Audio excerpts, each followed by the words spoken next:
Eh bien, bonsoir à vous. Il est 17h01, je crois, à mon montre. Alors, nous allons tâcher de démarrer relativement à l'heure pour pouvoir arriver à l'heure. Parce qu'ici, on ne fait pas aussi bien qu'à la SNCF. À la SNCF, on est capable de rattraper le retard. Ici, ce n'est pas toujours évident. Nous avons... donc, nous poursuivons notre voyage initié la semaine dernière par le père Philippe Le Chaffotec de l'Institut catholique de Paris, originaire de notre diocèse, pour ceux qui étaient là la semaine dernière, qui nous a présenté la lettre Amoris Laetitia, la joie de l'amour, lettre d'exhortation apostolique du pape François, et qui fait suite au synode sur la famille, qui s'est tenu sur 2 années, 2 sessions à Rome. Du coup, cette lettre apostolique, évidemment, elle nous donne le sentiment peut-être de s'adresser d'abord à des couples ou à des familles, mais en réalité, elle s'adresse à tout le monde, elle s'adresse à chacun de nous, car c'est chacun de nous qui avons besoin de redécouvrir la joie d'aimer et de se laisser aimer. Alors pour ce soir, eh bien, nous allons avoir plutôt des témoignages. Nous étions dit dans la préparation que ce serait intéressant d'alterner des moments un peu plus d'enseignement avec des moments de témoignage. Alors vous avez une belle brochette qui est là, belle brochette de 4 couples. Viande, poivron, oignon, exactement. De couples ils se présenteront eux-mêmes, donc je ne vais pas les présenter dans le fond. Ils vous se présenteront eux-mêmes, qui font partie, je leur dirais simplement, d'une équipe Notre-Dame. Les équipes Notre-Dame sont ces équipes qui permettent aux couples, qui invitent les couples à se retrouver régulièrement pour réfléchir sur leur vie de couple, leur vie de famille, apprendre justement à s'accueillir l'un l'autre et à se donner. Voilà. Donc sans plus de... Il faut présenter Yves l'accompagnateur. Il y a Yves l'accompagnateur qui est derrière Yves, voilà, parce qu'il y a chaque équipe Notre-Dame a un prêtre accompagnateur. Mais dans le fond, tu pourrais le présenter beaucoup mieux que moi, hein. Parce que moi, je ne fais pas partie des équipes Notre-Dame. Voilà, donc ils diront ce que sont les équipes Notre-Dame, j'en suis sûr. Et puis surtout, ils viennent pour nous aider à réfléchir, eh bien, en tant que jeune couple, en tant que couple, avec des jeunes enfants encore, eh bien, comment est-ce qu'on reçoit cette lettre, la joie d'aimer? Comment on essaye justement nous-mêmes de vivre de cette joie d'aimer, de cette joie de l'amour, et de susciter aussi peut-être d'aider nos enfants à vivre de cette joie. Merci, et puis bonne soirée à vous. Certains m'ont dit à l'issue de la semaine dernière, mais est-ce qu'il ne faudrait pas payer quelque chose quand on vient à cette conférence? Non, c'est gratis pro deo. Évidemment, c'est extraordinaire. Et puis de toute façon, je vous renvoie à la campagne actuelle du denier de l'Église. Vous saurez évidemment être généreux comme toujours. Un grand merci et bonne soirée.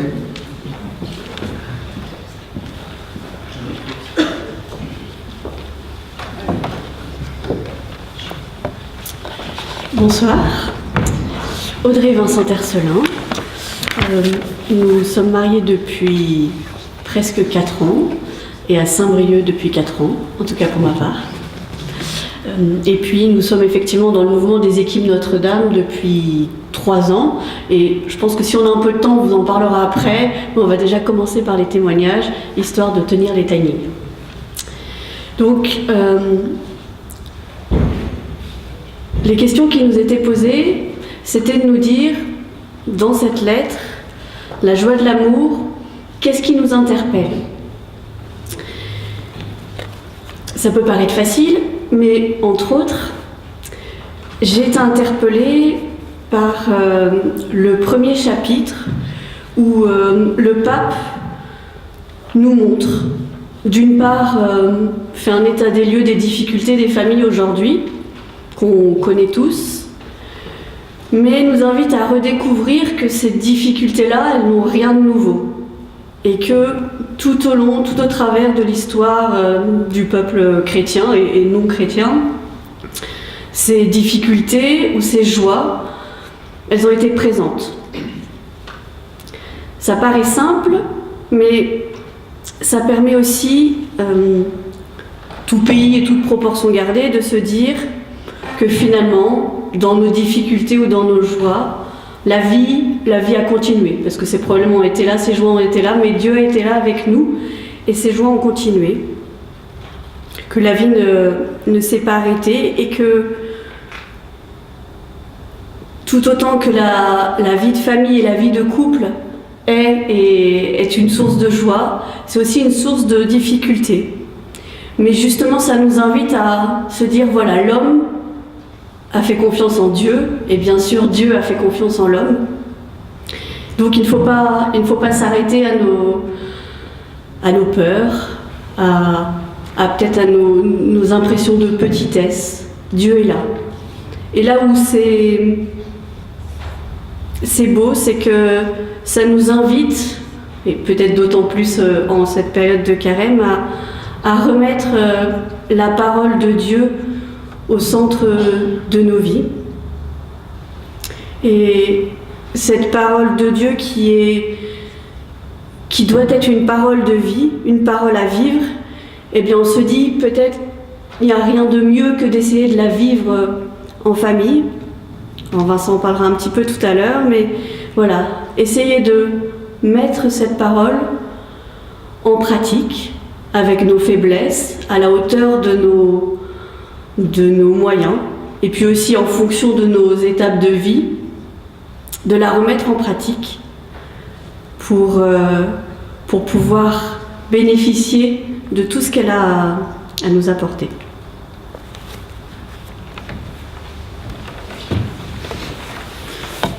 Si Audrey a parlé du début du bouquin, toute la partie biblique, moi je vais m'attacher plus à quelques chapitres, quelques paragraphes. Pour ceux qui veulent suivre, on est autour du 223 et les suivants.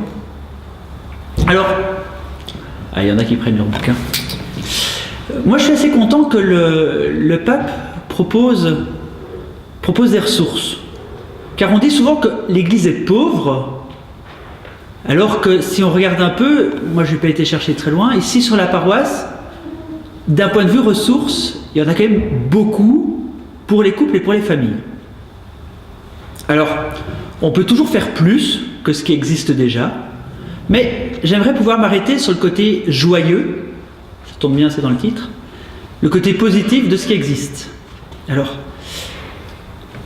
Audrey ne l'a pas dit, mais on a toujours été un peu engagés dans l'Église, différemment pour elle comme pour moi, mais on a été engagés et on connaissait les équipes Notre-Dame, au moins de nom. Je crois qu'au tout début où j'en ai entendu parler, c'était en Belgique, avec un ami jésuite qui lui accompagnait, et accompagne toujours d'ailleurs une équipe. Mais dans ma route, j'en ai toujours rencontré. Audrey me disait là tout à l'heure qu'elle, déjà à la paroisse, à Paris, elle en avait entendu parler. Et quand Audrey m'a invité à y aller, 1 an après le mariage à peu près, c'est quelque chose qui a mûri en fait, l'idée vient d'elle, j'y étais, je dois dire sans regret. Au début du paragraphe des ressources, le pape dit l'accompagnement pastoral qui se poursuive après la célébration du sacrement de mariage. Alors, dans cette pastorale, la présence de couples mariés ayant une certaine expérience apparaît d'une grande importance. Là où on a eu de la chance, c'est que dans l'équipe où on a été envoyé, quand on est arrivé, il y avait un couple jeune et 2 couples plus expérimentés. Oui, j'entends merci. Bah oui, c'est une chance pour nous en tout cas. Voilà. On va dire dans l'équipe Notre-Dame, il y a eu l'accueil, les rencontres, il y a eu des moments partagés et tout ça, c'est des choses qui ont vraiment été positives. Il y a un autre lieu, ils sont là aussi dans la salle, il me semble, dans l'église, c'est la maison Anne et Joachim. On a été assez rapidement accueillis comme jeune couple, et là aussi c'est un couple plus expérimenté. Donc voilà, on a reçu ça, et ça tombait bien, le pape il en parlait aussi. Je disais que j'allais faire mention des acteurs de la paroisse. Le pape lui dit dans sa lettre que la paroisse est le lieu premier, je regarde le curé, et il complète avec l'éventuel concours d'associations, de mouvements ecclésiaux et de communautés nouvelles. Tombe bien, les équipes Notre-Dame sont un mouvement, mais il y a aussi dans la paroisse plusieurs choses. Je pense à Cana Welcome, qui est présent. Il y a Cana, les équipes Notre-Dame, on l'a dit. Il y a Alpha Couple, où là on profite un peu du diocèse, qui est présent ici. Il y a toutes les équipes de préparation au mariage. Et je suis certain que j'en oublie, je n'ai pas réussi à faire l'exhaustivité. Dans tous ces groupes-là, de manière générale, on parle à peu près des mêmes choses. Des choses dont parle le pape. Alors, l'accueil des enfants, qu'il appelle le grand don. Et je dois dire que c'est pour ceux qui en ont eu, ou qui en ont, c'est quelque chose qui est tout à fait vrai. En tout cas, voilà, ça apporte beaucoup et ça vide aussi. On est content d'avoir toute une équipe qui garde là tous les enfants juste à côté. Il parle de spiritualité familiale, de prière, de participation à l'Eucharistie dominicale. Le pape invite aussi aux Eucharisties célébrées pour les familles. Et c'est ici que je cite qu'on a une chance ici sur la paroisse, une fois par mois, on a une Eucharistie célébrée pour les familles, c'est dimanche en famille. Il parle aussi des retraites, il parle aussi de la prière du couple, voilà. Le pape invite aussi à partager du temps pour le couple, et plus loin il insiste, du temps de qualité, des échanges. Et peut-être que quand on était tous les deux, que Samuel n'était pas encore là, c'était peut-être assez naturel pour nous, mais il y a quelque chose pour les équipes Notre-Dame qui nous y invitent, et je dois dire, avec Samuel, ça nous invite à nous poser aussi, c'est le devoir de s'asseoir. On se prend une soirée, on s'assied, c'est pour nous, voilà, et on se pose. Il y a ça dans les équipes Notre-Dame, mais je repense à une journée de l'année dernière, début juillet, de mémoire, organisée par la pastorale familiale du diocèse, où il y avait aussi ce moment dans l'après-midi où on a été envoyé en promenade à deux, mais surtout à deux, sans rien d'autre, voilà, pour se partager du temps de qualité. J'en profite, de mémoire, il y a une journée à peu près équivalente, le 15 avril prochain. C'est bien ça. Abrégé.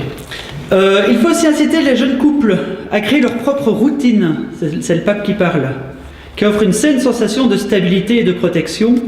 Le mot routine, on l'a trouvé un peu étrange quand on en a parlé avec Audrey, mais je veux dire, c'est l'occasion aussi pour nous de... C'est l'arrivée de Samuel qui nous a invités à faire des routines, surtout en soirée, où on a été... où la routine s'est construite petit à petit.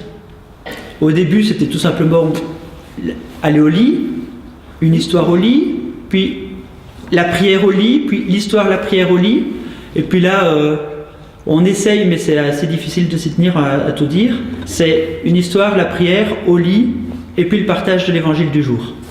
Bon, petit à petit, on y arrive. Je passerai d'autres routines.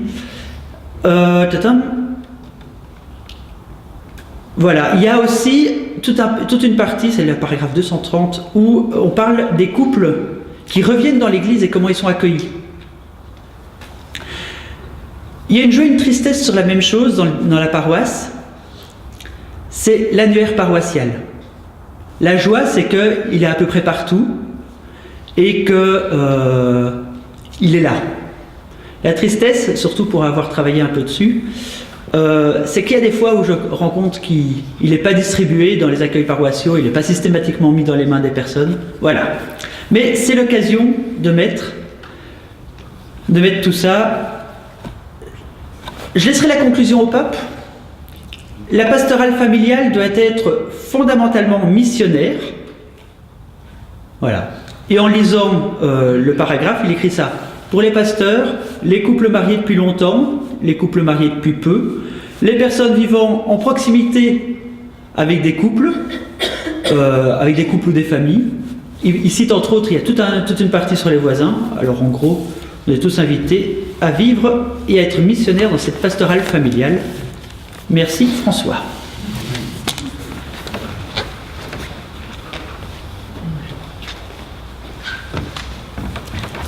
Bonsoir.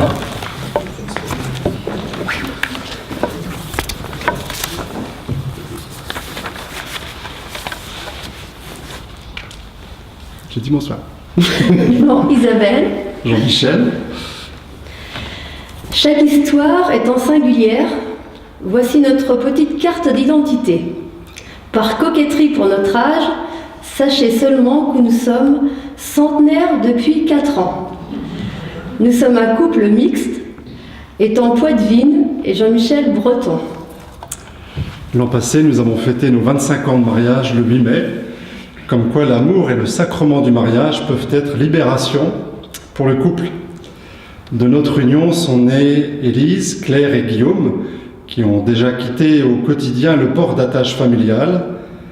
Il nous reste Aude, 13 ans, qui, je la cite, vit en maison de retraite avec 2 vieux, ce qui vous montre le caractère de la demoiselle et l'humour que doivent avoir les 2 vieux dont il est question.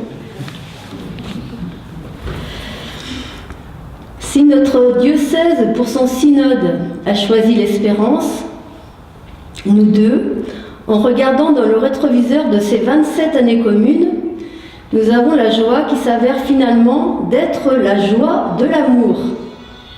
Nous sommes donc un peu vexés ou très flattés que le pape François ait découvert notre petit secret, la joie de l'amour. 3 derniers points sur notre carte d'identité conjugale.